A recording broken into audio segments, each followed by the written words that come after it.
CBI അന്വേഷിച്ചു. CBI വളരെ പ്രമാദമായ, നിങ്ങൾ ഉന്നയിച്ച തന്നെ പ്രമാദമായ കേസുകളിൽ പലതും ഇപ്പോൾ വാളയാർ കേസ് അന്വേഷിച്ചിട്ടുണ്ട്. സംസ്ഥാന പോലീസ് അന്വേഷിച്ചതിന് അപ്പുറത്തൊന്നും കണ്ടെത്തിയിട്ടില്ല. ഇപ്പോൾ ശ്രീജീവിന്റെ മരണം, തിരുവനന്തപുരത്ത് സമരമൊക്കെ നടന്ന വിഷയം, ഇങ്ങനെ ഇപ്പോൾ CBI അന്വേഷിച്ചു എന്നുള്ളത് കൊണ്ട് ഇപ്പോൾ കണ്ടെത്തുന്നതിന് അപ്പുറത്ത് എന്തെങ്കിലും കണ്ടെത്തിക്കൊള്ളണമെന്നില്ല. വസ്തുത എന്താണോ അതല്ലേ കണ്ടെത്താൻ കഴിയൂ ആരന്വേഷിച്ചാലും.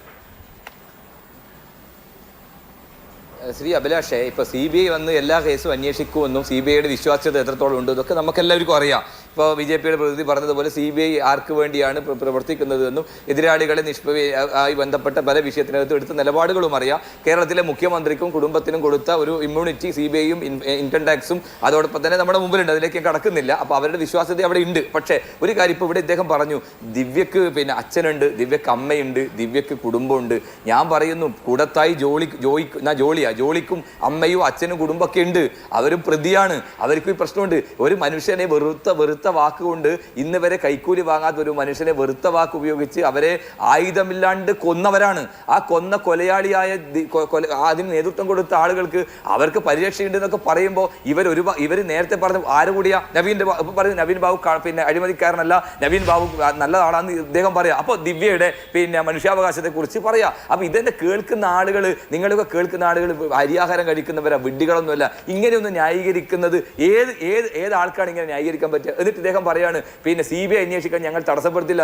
ഈ കേസ് ദിവ്യയുടെ ഈ കേസുമായി ബന്ധപ്പെട്ട് കോടതിയിൽ പോയതാരാ? വിശ്വൻ എന്ന് പറയുന്ന CPMന്റെ പല പ്രമാദമായ കേസുകളും കോടതിക്കകത്ത് വാദിക്കുന്ന CPMന്റെ ഏറ്റവും ഉറ്റ ബന്ധുവായ വിശ്വനല്ലേ? ശശിയുമായി അടുത്ത ബന്ധമുള്ള ആളല്ലേ? അപ്പോൾ ഈ ഒരു കേസ് CBI അന്വേഷിക്കണം എന്ന് പറഞ്ഞ് കോടതിയിലേക്ക് എത്തിയാൽ ഇവരുടെ പ്രോസിക്യൂഷനും അതോടൊപ്പം തന്നെ പൊളിറ്റിക്കൽ സെക്രട്ടറി ഒക്കെ ഇടപെടില്ല എന്ന് അസ്കർ ഇപ്പോൾ ഇവിടെ മാധ്യമ നിരീക്ഷകൻ എന്നതിൽ ഇടതുപക്ഷ നിരീക്ഷകൻ എന്നതിൽ പറയുമായിരിക്കും. ഇതിനകത്ത് തന്നെ ഇടപെടാനൊക്കെ സംവിധാനം, പാർട്ടിയുടെ സംവിധാനമുണ്ട്. CPMന്റെ ഒരു പ്രതിനിധിയോ പറഞ്ഞിട്ടില്ലല്ലോ ഞങ്ങൾ ഇടപെടില്ല എന്ന്. അസ്കറിനെ അത് ഏൽപ്പിച്ചിരുമെന്ന് എനിക്കറിയില്ല. പക്ഷെ എന്നാൽ പോലും ഈ കേസ് അന്വേഷിക്കാതിരിക്കാനുള്ള എല്ലാ തരത്തിലുള്ള ശ്രമങ്ങളും ഇവരെ ഭാഗത്ത് എടുക്കും. പിന്നെ നേരത്തെ ഞാൻ ചോദിച്ചു, എന്തുകൊണ്ടാണ് പ്രശാന്തൻ സാക്ഷിയാവുന്നത്? അത് എവിടെയാണ് സാക്ഷിയാവുന്നത്? ഈ പ്രശാന്തൻ ഈ കേസിനകത്ത് പ്രധാനപ്പെട്ട ഗൂഢാലോചന പ്രതിയല്ലേ? പ്രശാന്തന് വേണ്ടിയല്ലേ ദിവ്യ ഇത് പറഞ്ഞത്? അപ്പൊ പ്രശാന്തനല്ലേ വ്യാജ കത്ത് കൊടുത്തത്? പ്രശാന്തന്റെ അല്ലേ വ്യാജ ഒപ്പ്? അങ്ങനെയൊക്കെ നേതൃത്വം കൊടുത്തിട്ടും അതോടൊപ്പം പ്രശാന്തന്റെ കുടുംബം ഇയാളെ കുറിച്ച് അന്വേഷിക്കണം എന്ന് പറഞ്ഞിട്ടും അയാൾ സാക്ഷിയാണെന്ന് പറയുമ്പോൾ നിങ്ങൾ ആരൊപ്പമാണ്? അതെങ്ങനെ നിങ്ങൾ സാക്ഷിയാക്കുക? നിങ്ങളുടെ പോലീസ് എങ്ങനെയാ സാക്ഷിയാക്കുക? അപ്പൊ നിങ്ങളുടെ പോലീസ് ആയതുകൊണ്ടല്ലേ, പ്രശാന്ത് സഖാവായതുകൊണ്ടല്ലേ, ബിജു കണ്ടക്കയുടെ ഗോപിനാഥിന്റെയും അടുത്ത ബന്ധു ആയതുകൊണ്ടല്ലേ പ്രശാന്തന് ഇമ്മ്യൂണിറ്റി കിട്ടുന്നത്? പ്രശാന്തൻ വെല്ലുവിളിക്കുന്നത് എന്റെ ഒപ്പ് തന്നെയാന്ന് പറഞ്ഞ് വെല്ലുവിളിച്ച് പോയല്ലോ. അതൊക്കെ എന്തിനാ? ഈ പാർട്ടി സംരക്ഷണവും സർക്കാരിന്റെ സംരക്ഷണം ഉള്ളതുകൊണ്ടാ. അതുകൊണ്ടാണ് ഇന്ന് പ്രോസിക്യൂഷൻ ഇവരുടെ ഫോൺ രേഖ പരിശോധിക്കാൻ പാടില്ല എന്ന് കോടതിക്കകത്ത് പറഞ്ഞത്. അങ്ങനെ സാക്ഷിയാക്കേണ്ട ആളല്ല, പ്രതിയാക്കേണ്ട ആളാണ്. ദീപയോടൊപ്പം പ്രതിയാക്കേണ്ട ആളാണ് പ്രശാന്തൻ. എന്തുകൊണ്ട് പ്രശാന്തനെ പ്രതിയാക്കിയിട്ടില്ല? പരിശോധിക്കണ്ടേ? അപ്പോ നിങ്ങൾ ആരൊപ്പമാണെന്ന് വളരെ കൃത്യമായിട്ട് നമുക്കറിയാം. ദിവ്യയുടെ എല്ലാ മൂവ്മെന്റിലും നിങ്ങളുടെ പാർട്ടിയും പാർട്ടി നേതൃത്വവും അവരുടെ കൂടെ തന്നെ ഉണ്ടായിരുന്നു. ജില്ലാ പഞ്ചായത്ത് പ്രസിഡന്റ് ഉണ്ടായിരുന്നു, ജില്ലാ പഞ്ചായത്ത് വൈസ് പ്രസിഡന്റ് ഉണ്ടായിരുന്നു, പാർട്ടി സെക്രട്ടറിയുടെ ഭാര്യ ഉണ്ടായിരുന്നു, നേതാക്കന്മാരെല്ലാവരും ഉണ്ടായിരുന്നു. ഇപ്പോഴും അവർക്ക് നിങ്ങൾ സംരക്ഷണം കൊടുക്കുന്നുണ്ട്. ഞാൻ ഉറപ്പിച്ച് പറയാം, ഈ ഉപതെരഞ്ഞെടുപ്പില്ല എങ്കിൽ ഒരു നടപടിയും വരില്ല.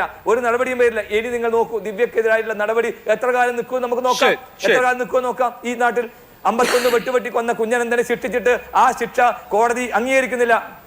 പാർട്ടി കോടതിയിൽ അയാൾ കുറ്റക്കാരനല്ല എന്ന് പറഞ്ഞ ആളുകളല്ലേ നിങ്ങൾ?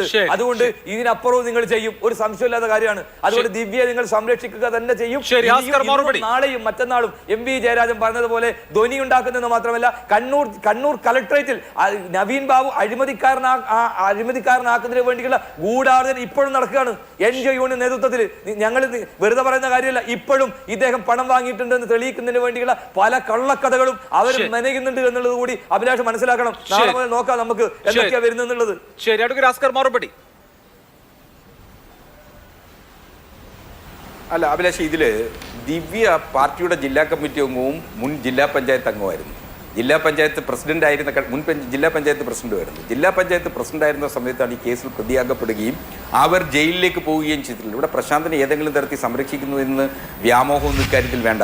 പ്രശാന്തനെതിരെ ഏതെങ്കിലും തെളിവ് വന്നാൽ ആ തെളിവുകളുടെ അടിസ്ഥാനത്തിൽ പോലീസ് പ്രശാന്തനെ പ്രതികരിക്കുന്നതിന് ഒരു സംശയമുണ്ട്. ഇവിടെ ഗൂഢാലോചന, ആത്മഹത്യ ചെയ്യാൻ വേണ്ടി ഗൂഢാലോചന നടത്തുക,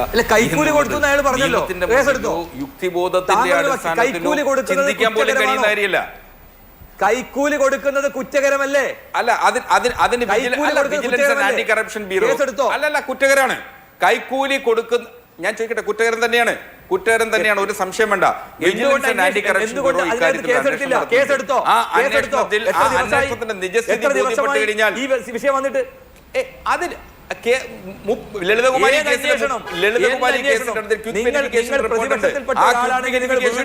സമയമുണ്ടെന്നല്ലോ. നിങ്ങൾ ജയിലിൽ കൊണ്ടുവന്നുണ്ടല്ലോ.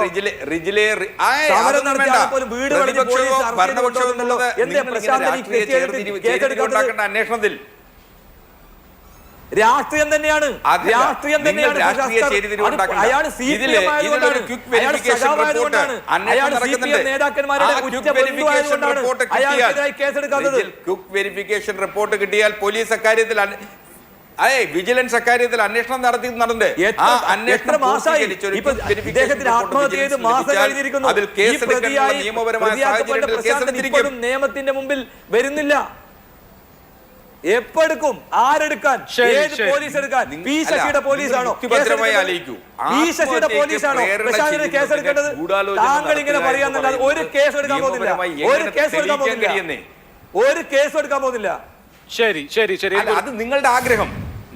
നിങ്ങൾക്ക് ഈ വിവാദം ഇങ്ങനെ കത്തിച്ചു നിർത്തണമെങ്കിൽ കേസെടുക്കാതിരിക്കുകയും അന്വേഷണം നടത്താതിരിക്കുകയും നിങ്ങൾ എന്താ തുടക്ക ദിവസം പറഞ്ഞേ? നവീൻ ബാബു ആത്മഹത്യ ദിവസം നിങ്ങൾ എന്താ പറഞ്ഞേ? ദിവ്യയെ പ്രതിയാക്കാൻ പോകുന്നില്ലെന്ന് പറഞ്ഞു. ദിവ്യയെ പ്രതിയാക്കിയില്ലേ? അവരെ ബോധ്യപ്പെടുത്തുങ്ങൾ, അവരെ ബോധ്യപ്പെടുത്തുങ്ങൾ. ഞങ്ങളെ ബോധ്യപ്പെടുത്തണ്ട, പ്രതിപക്ഷത്തെ ബോധ്യപ്പെടുത്തണ്ട. നിങ്ങൾ നവീൻ ബാബുവിന്റെ കുടുംബത്തെ ബോധ്യപ്പെടുത്തുങ്ങൾ. ശരി, ഓക്കെ. എന്തായാലും എന്താണ് നടപടിക്രമങ്ങൾ എന്താണ് നാളെ നോക്കാൻ മതിയോ? ശരി ശരി ശരി ശരി ശരി, തർക്കം വേണ്ട, അന്വേഷിക്കണം. അവർ പറയോ? അന്വേഷിക്കണം അവർ കരുതിയുമായി പോവോ? നിങ്ങൾ